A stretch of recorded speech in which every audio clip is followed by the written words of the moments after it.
So the US naval alliance might be in peril. Over the past week, America assembled a new coalition of the willing, a bunch of countries that are willing to help protect the Red Sea shipping lane.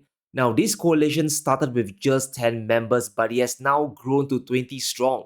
And you would think that this is an ironclad alliance the US is leading, but you would be wrong. What we are seeing is the beginning of a shaky coalition that would rather not be there. And this is another diplomatic failure by the US, and it shows you that there's a limit to what America can really do. In a shocking report, Australia rejects US request to join Red Sea naval operation. America wanted Australia to send a warship to protect the Red Sea, but they declined. Australia only sent in 6 additional ADF soldiers to help.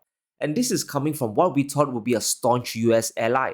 After all, Australia bought 3 nuclear submarines from Washington, right? But it kind of gets worse. On Christmas Eve, Spain declared they won't be joining the US-led coalition to protect the Red Sea. This is another blow to the naval alliance demanding warships be sent to the region. So why is the coalition of the willing so unwilling to send in warships, right? Why aren't they following American orders? It's because they are afraid of massive fallouts happening. And just imagine if you follow US orders to send in all the warships, right? This exposes your military vessels to the risk of Houthi attacks. It also adds to the risk of your commercial ships getting targeted as well. Remember what's going on. The Houthis, they have vowed more attacks on ships despite the US naval force. So if Australia or Spain, they send in their warships, all vessels linked to the countries might become fair game to the Houthis.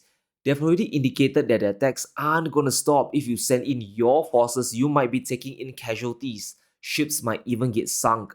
And this is the most direct concern. But if we zoom out, we can also sense a bigger fear from the coalition, a fear of being guided into a bigger conflict against their will.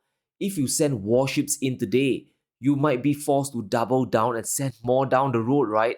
According to the US, Iran was deeply involved in planning the operations against commercial vessels in the Red Sea. Washington says that Tehran has been sending the Houthis weapons and technology used in the Red Sea attacks. This is essentially the big fear. Will the US direct this coalition to strike at Iran if things get out of control? If countries send in their warships today, they will be taking orders from the Pentagon. It's important that we listen to the Spanish statement regarding the warship request. It tells you that the coalition is a fragile alliance of the obligated and not really the willing. They specifically mentioned that they will only participate in NATO-led missions or EU-coordinated operations. The underlying message here is simple. We won't be pawns of the US and risk involvement in any escalation with Iran. And unfortunately, this concern is becoming more valid. Something big just happened outside of the Red Sea, and yes, it does concern Iran. From Bloomberg, US accuses Iran of Indian Ocean attack as shipping threat grows. So apparently, the escalation has spread to the Indian Ocean and isn't just confined to the Red Sea anymore. According to the Pentagon, Iran fired a one-way drone that struck the Camp Pluto, a Liberia-flagged, Japanese-owned and Netherlands-operated chemical tanker. Now, this is a big accusation which spells escalation, and we have no idea if that's true yet, but things are starting to heat up with Iran, and we must take this seriously. Here's the problem, it's a catch-22. Because a ceasefire is off the table, there are only a few ways this can really play out. Either the US escalates on Iran and triggers a counterstrike, or Iran escalates and triggers an American response, or the global shipping lanes will always be at risk of further attacks and spillovers. Iran has now issued a fresh new threat that shouldn't be taken lightly as well. They have threatened to close the Mediterranean Sea and the Strait of Gibraltar unless the attacks on Gaza stop. At this point, it's going to be rather naive if we ignore this threat because anything can literally happen today. Pulling up the map, if the Strait of Gibraltar gets shut down, the entire sea will be compromised. That means no goods coming into and out of southern Europe. The Red Sea is already in chaos, and if you lock down the Mediterranean Sea, southern Europe and North Africa will be affected. This goes beyond just shipping goods to Israel. We are talking about food supplies from Turkey getting locked away as well. The Black Sea would be cut off. Oil from Algeria will also get stuck as well. In other words, we'll get supply side inflation like never before. All the ships will have to hit around Africa. There's simply no other alternative at this point. Since the start of the Red Sea crisis, rates for Suezmax and long-range tankers have soared by at least 20%. If you're shipping stuff from the Middle East Gulf to the UK, prices have soared by over 50% as well. This is going to trickle down across the entire global economy and prices will be heading up. That's just the Red Sea crisis alone, guys. If the other shipping lanes, the shipping routes get compromised, we'll see a global logistic apocalypse. Everything from container cargoes to crude oil will become more expensive to ship, and there will be delays across the entire supply chain. Things will cost more and take longer to arrive. In his latest call with Netanyahu, President Biden has confirmed that he did not ask for a ceasefire, so diplomatic cover will continue, and any further UN ceasefire resolutions will likely be vetoed as well. Netanyahu has also made one thing abundantly clear, that Israel will continue the war until all of their goals have been achieved. Unfortunately, there won't be a Christmas miracle coming to the Middle East.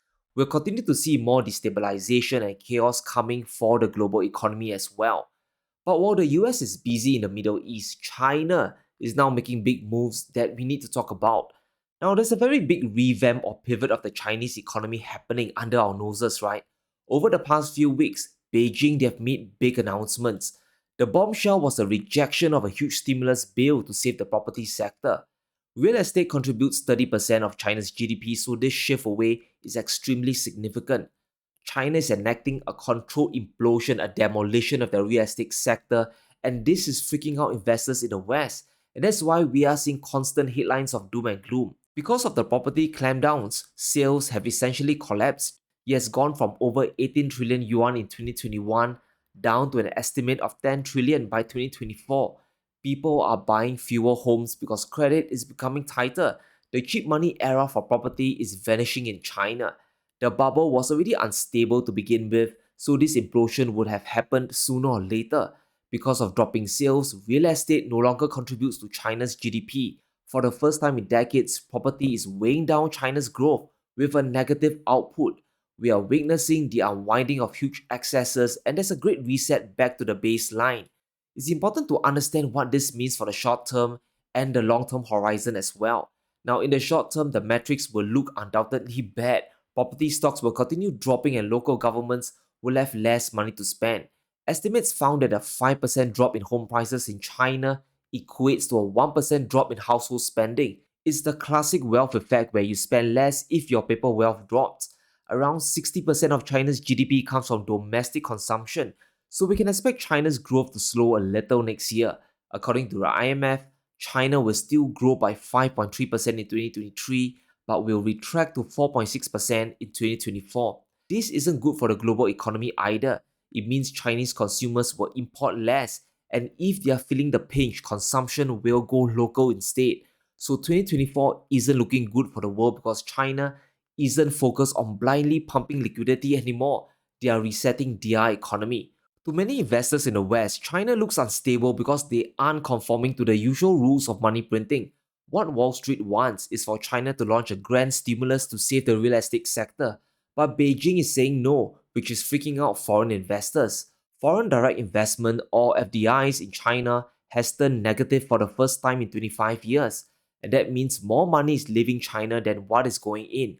We can see a big drop in net foreign investment dropping to minus $65 billion, and on the surface, this might freak you out. But realize that this implosion either happens now or there'll be more property bubbles forming and bursting well into the future. It's going to happen sooner or later. So if the property sector is imploding, China has to find alternative means to drive GDP growth. And there are two big sectors that China is moving to support their economy. The first is building up their technology sectors, especially microchip development. Thanks to the chip sanctions from the United States, Beijing is moving to build everything in-house. State funding from China is being poured into two of their national champions like Huawei and SMIC to fight back against America.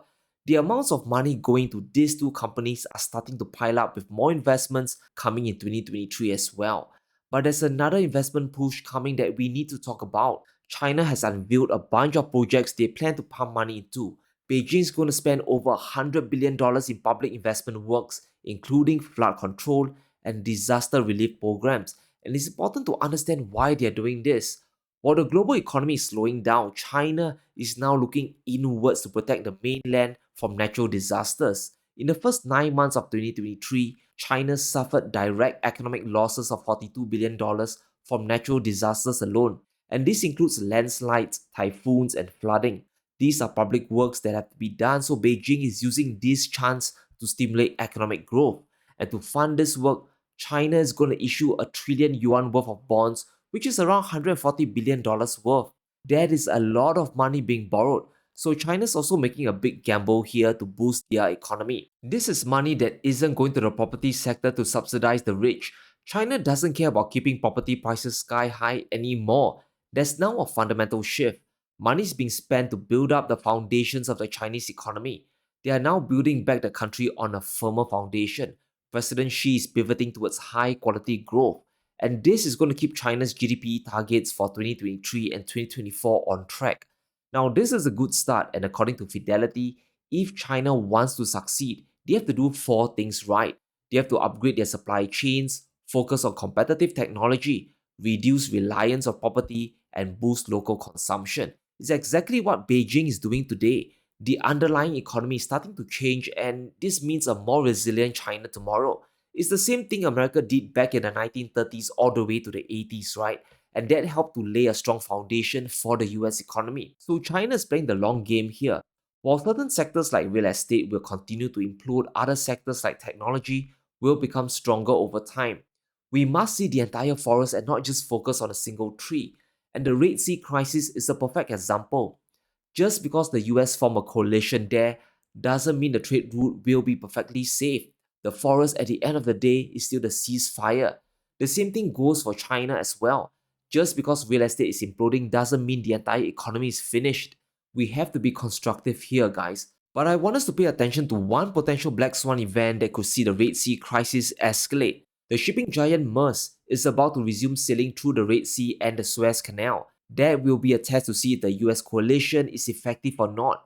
If any ship gets attacked, then we'll likely see the Armada take drastic action. Iran could get dragged into this mess, or Yemen could be next. But let me know what you think. Can the US fleet protect the Red Sea? And is China's economy on the path to sustainable growth? Let me know in the comments below. Stay safe, be sure to smash the like button and subscribe as we navigate through these crazy times.